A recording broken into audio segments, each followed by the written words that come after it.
வணக்கம். டென்மார்க்கினுடைய போர்ஸ்டன் என்கின்ற சரித்திர புகழ்மிக்க கட்டிடம் 400 வருடங்கள் பழமையானது. எரிந்து கோபுரம் தலைகுப்புற கீழே விழுந்தது. அண்டவெளியில் சூரியனை விட 33 மடங்கு பெரியதான கருந்துளை ஒன்றை கண்டுபிடித்திருக்கின்றார்கள் ஐரோப்பிய விஞ்ஞானிகள். அதிர்ச்சி தகவல். அமெரிக்க அதிபர் ஜோ பைடனுக்கு சம்பளம் எவ்வளவு? வெளியாகி இருக்கின்றது சம்பள பட்டியல். டென்மார்க்கினுடைய தலைநகரத்தை பார்ப்போமாக இருந்தால் அதற்கு ஒரு தனித்துவமான பழமை மிக்க சிறப்பு தோற்றம் தெரியும். அங்கே கோபுரங்கள் தெரியும். அந்த வகையில் போர்சன் கட்டிடம் என்று கூறப்படுகின்ற வரலாற்று புகழ்மிக்க கட்டிடம் 400 வருடங்களுக்கு முன்னர் கட்டப்பட்டது. இது எரிந்து விழுந்தது அதிர்ச்சியை ஏற்படுத்தி இருக்கின்றது. டென்மார்க்கினுடைய சரித்திரத்தில் மிகப்பெரிய கலாச்சார இழப்பு என்று கூறப்பட்டிருக்கின்றது.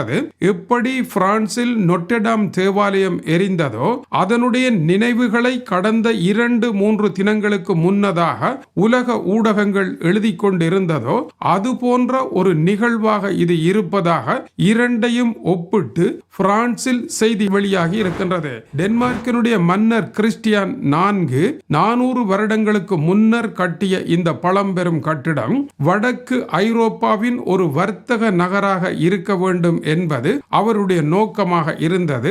ஆனால் இன்று வர்த்தகம், சமூக நல வாழ்வு, கலாச்சாரம் என்று பல விடயங்களை உள்ளே தழுவி ஒரு சரித்திர புகழ்மிக்க கட்டிடமாகவும் டென்மார்க் நாட்டினுடைய தலைநகர் கோப்பன்ஹேகனுக்கு ஒரு தலை நிமிர்வு தந்த கட்டிடமாகவும் இது நின்றது. காலை 7:56 அளவில் தீ பிடித்து விட்டது என்கின்ற செய்தியை அங்கிருந்த பணியாளர்களில் ஒருவர் கொடுத்ததை தொடர்ந்து தீயணைப்பு பணிகள் நடைபெற்றுக் கொண்டிருக்கின்றன. தீ கட்டுப்பாட்டில் வந்தாலும் கூட இப்பொழுதும் உட்புறமாக எரிந்து கொண்டிருக்கின்றது. முதலில் தீயை அணைப்போம் என்கின்ற பணியில் தீயணைப்பு படையினர் சுமார் 90 பேர் வரை இறங்கி இருக்கின்றார்கள். 1619 இருந்து 1623 வரை கட்டப்பட்டு 1624 ஆண்டு இது திறக்கப்பட்டது. இப்பொழுது 2024 ஆண்டு 400 வருடங்களை தொட்டிருக்கின்றது. இது தலைநகரினுடைய அடையாள சின்னமாக திகழ்ந்தது.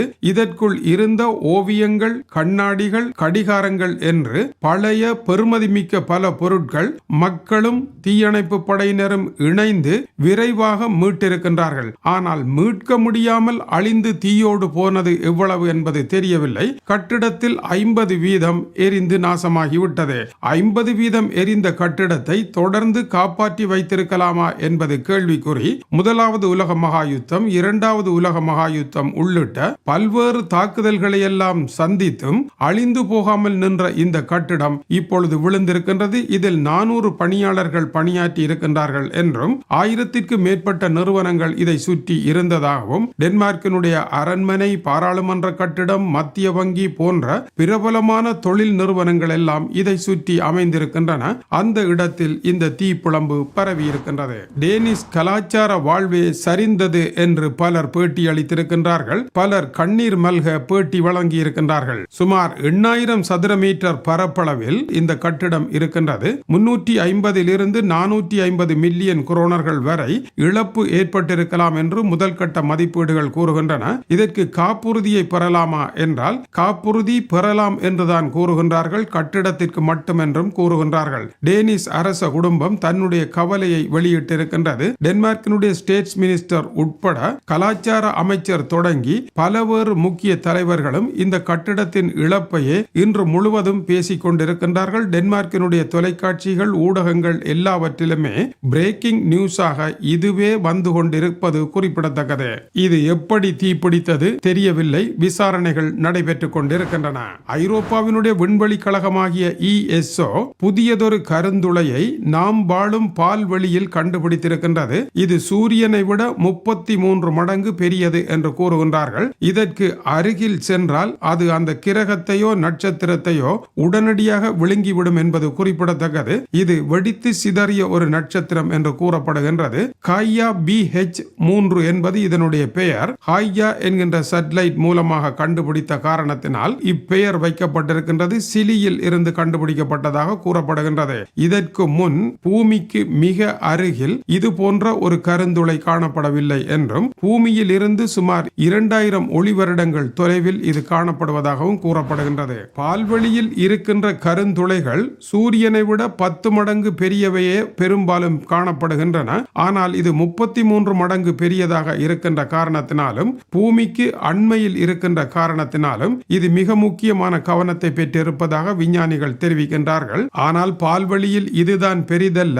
ஸ்கிட்டோரியல் A என்கின்ற ஒரு கருந்துளை இருக்கின்றது. அது சூரியனை விட 4 மில்லியன் மடங்கு பெரியதும் பாரம் கூடியதுமாக இருக்கின்றது. மிக பயங்கரமானதாக இருக்கின்றது. மேலும் ESO என்கின்ற இந்த விண்வெளி ஆய்வு பிரிவு 11 நாடுகளுடன் இணைந்து செயற்படுவது குறிப்பிடத்தக்கது. கிரகங்களில் இரும்பு குறைவாக இருக்கின்ற காரணத்தினால் அவற்றினுடைய அடர்த்தி குறைவு. ஆனால் கருந்துளையினுடைய அடர்த்தி அவற்றை விட மிக அதிகமாக இருப்பதனால் கருந்துளை மிக வேகமானதாகவும் சக்தி கொண்டதாகவும் கிரகங்களை விழுங்கக்கூடியதாக இருப்பதும் குறிப்பிடத்தக்கது. அமெரிக்காவினுடைய முன்னாள் அதிபர் டொனால்ட் ட்ரம்ப் தன்னுடைய வரி படிவங்களையே காட்ட மறுக்கின்ற நிலையில் அமெரிக்காவினுடைய இப்போதைய அதிபர் ஜோ பைடனுடைய சம்பளம் வெளியாகி இருக்கின்றது. 2023 ஆண்டு ஜோ பைடன், ஜில் பைடன் ஆகிய இருவருக்கும் $6,20,000 வருடாந்த சம்பளமாக கிடைத்திருக்கின்றது. இது 2022 ஒப்பிட்டால் 7% அதிகம் என்றும் இதில் 23.7% வரி என்றும் தெரிவிக்கப்படுகின்றது. அமெரிக்க அதிபருடைய மனைவி ஜில் பைடன்